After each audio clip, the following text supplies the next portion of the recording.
afternoon, everybody, and welcome back to Star Cub Review. Today, I'm just going to do a subject that I think needs to be brought up, and obviously it's about Mortal Kombat, but particularly Mortal Kombat 1 in particular with its villain problem. I don't think it's a problem as such. Don't get me wrong, I don't think it's a problem as such. But before everyone gets out their pitchforks and, chases me away and says, oh, no, you have no, that's just stupid, you can't say that. I actually think it's very credible. My point is, I feel like the new Mortal Kombat 1 needs to move on from classic villains like Shao Kahn, Shinnok, and Shang Tsung as major antagonists in this particularly new timeline that Liu Kang has created. One, because I think that it becomes the same cliche villain story, pretty much. And we've had that in Mortal Kombat 1, where Shang Tsung was the big bad at the end. Then Mortal Kombat 2 was Shao Kahn, and then obviously Shang Tsung was a secondary, but the major one was definitely Shao Kahn. The third one definitely was Shao Kahn. The fourth one was Shinnok. And then, of course, you get into the latter one, which is Deadly Alliance, which is Shang Tsung and Quan Chi. And then, of course, Deception was Onaga as the big bad. And then, of course, Armageddon was Blaze. And then, of course, its rebooted timeline started with MK9, which the antagonist of that one was, yet again, Shao Kahn, Shang Tsung, and then it's revealed at the end that Shinnok was behind the whole thing. And then, of course, you have MK10, which basically Shang Tsung and Quan Chi were the antagonists of that series, of that one. And then 11, of course, goes back to bloody being Shao Kahn again.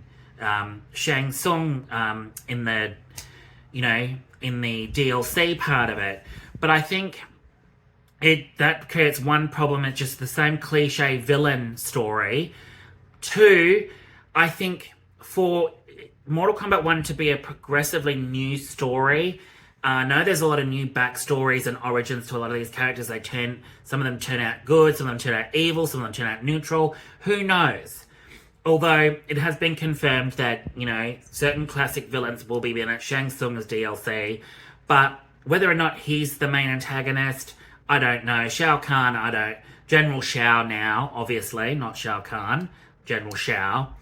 I think number two is it falls into the same pattern. So we get to the end of Mortal Kombat 1 and then it's revealed that the big bad is either Shang Tsung or Shao Kahn. It then falls into the number one category of it's the same cliche story, pretty much. And then we go into the next Mortal Kombat, after Mortal Kombat 1 being Mortal Kombat 13 or Mortal Kombat 2, as it's a new timeline. We then go into the same cliche where it's, yet again, it's Shao Kahn and you got to go through a fresh new bloody tournament and stuff like that. And then it just repeats the same cliched villain story, which, let's be honest, and I'm going to be real here, people. I'm a huge MK fan. I think having Shang Tsung, Shao Kahn and Shinnok as main antagonists in the story again is redundant, in my opinion. It's been done. Let's have a fresh new villain that we've not seen. Onaga had his debut in, obviously, Deception, and we've not seen him since.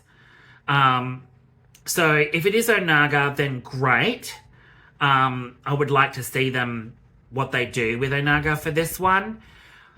But my brain is also telling me maybe not, because being that Onaga is, the rightful ruler and stuff like that, I feel like it becomes too. But I mean, he was ridiculously overpowered in Deception, and extremely, well,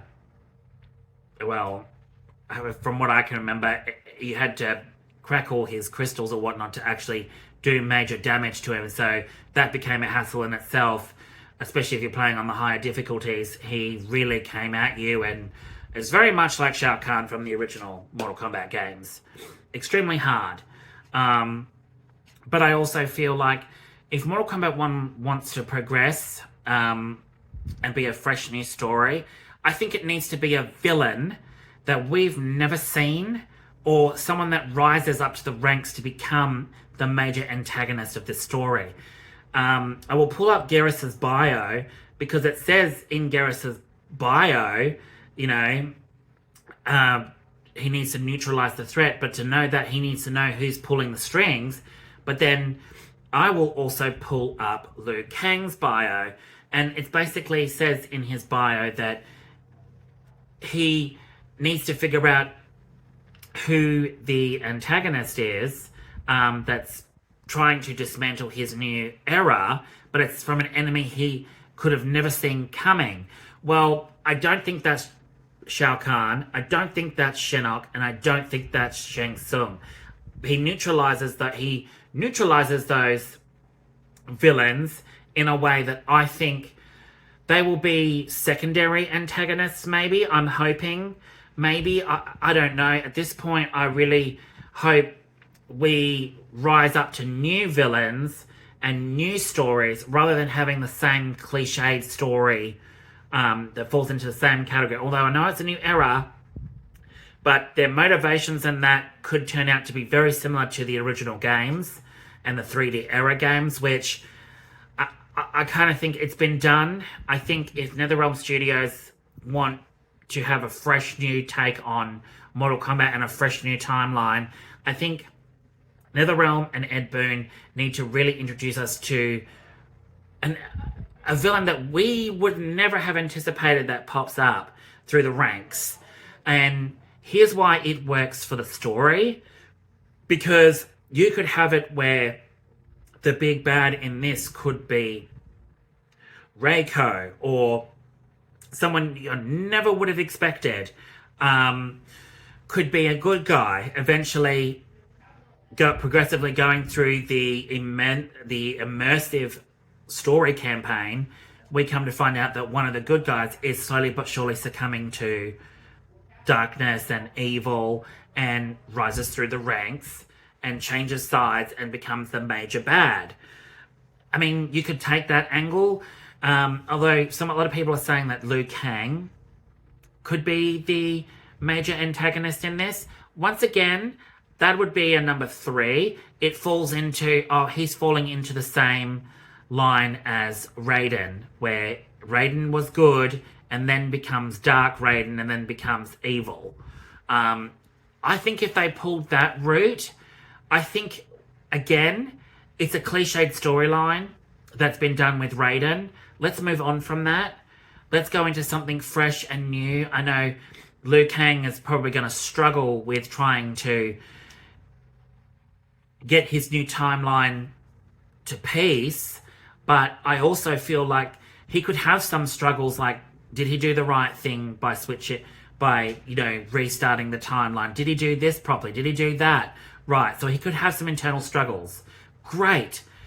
But then that makes it all the more satisfying with his story when he grows and grows and realizes what Raiden's past mistakes were to get into that point where he became Dark Raiden, and then became a Revenant at some point, and Liu Kang became a Revenant, and then got changed back.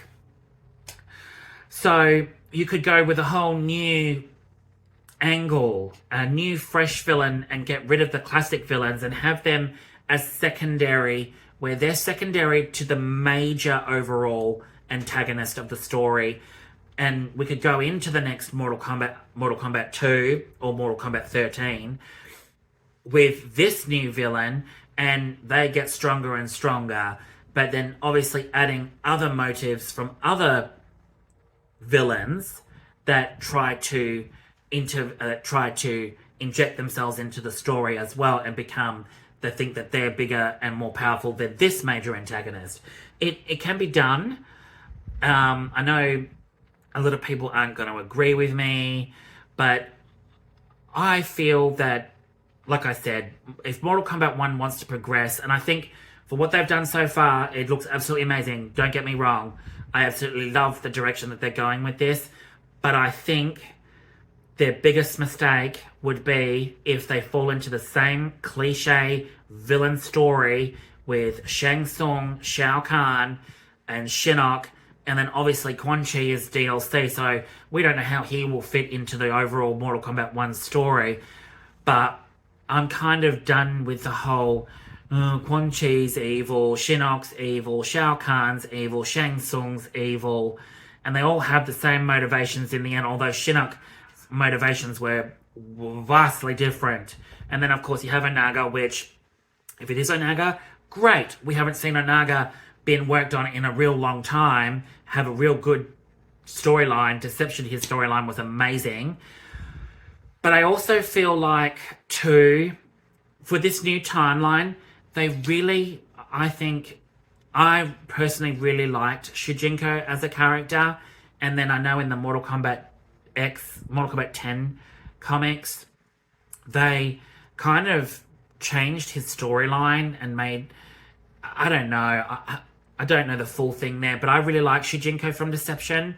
I think his storyline was amazing, how he was used by Damashi, but Shujinko could have been used in the new Mortal Kombat timeline because he could be one that's aware of the time, all the different timelines himself, and he could be the one that is aiding Liu Kang and Garrus, a vast world of knowledge as well. I really would have thought Shujinko would have been in the MK1 roster. Whether or not he becomes a cameo, I'm happy with that. But I would have loved to have seen him in a major storyline, because I know a lot of 3D era characters were treated like shit, like were treated very poorly. And I really hope, NetherRealm and Ed Boon bring back, some of those 3D era characters and give them some love, especially Shujinko. Shujinko could be one that could really aid Liu Kang and Garrus. He could be aware of the timelines and that Damashi was Onaga, and he could give all that insight. But at the same time, there's certain parts in his mind that he can't see past certain timelines because he's lost that connection and whatnot. So really, I was hoping to have Shujinko in it, or maybe down the future have Shujinko in it as a DLC. Who knows? I'm hoping that they do. If not, let's just go with the new Mortal Kombat 1 and see where it takes us. Shujinko may turn up in another game. But I just really wanted to get that out there and just make my opinions known why I think they need to move on from classic villains and go with a new angle, like a completely new angle. I don't know what everyone else thinks. I would love to hear from anybody, and I'm especially doing a shout out to Future Boy Who. I would love to hear from you, mate, because I know you're big on Shinnok and some of the classic villains. We really need to do a collab. I think, but me being in the US and you being in the UK, it's a bit hard, especially with time periods and everything like that. But we could share, opinions on that over video at some point, and collectively just get our, thoughts and opinions across and talk about it, because I think it's a very good subject, and I know you are huge on Mortal Kombat as well. So I would love to hear your opinions on what I've spoken about, because man, this is a very interesting subject, and we've only got a few weeks to go leading up to Mortal Kombat 1's release. We got Evo on Friday, and we've got a new Kombat cast coming. Hopefully, should be a surprise one today. I was hoping a surprise one today. It just comes out of nowhere. But with Evo on Friday, they've only got today and tomorrow to really do a Kombat cast before Evo. So who knows? But other than that, thanks so much for tuning in, guys, and listening to my video and opinions on it, on Mortal Kombat. Moving forward, I'm excited. I cannot wait. To all those returning that are watching my videos, thanks so much. I really, really appreciate it. And to all those brand new that have clicked this video, have watched certain sections of it, great. I really, really appreciate it. But don't forget to click like, subscribe, and click the notification bell to keep up to date with all my latest content as it comes out. All right, guys, have a great afternoon, and I will catch you all with a new video very, very soon. All right, ciao.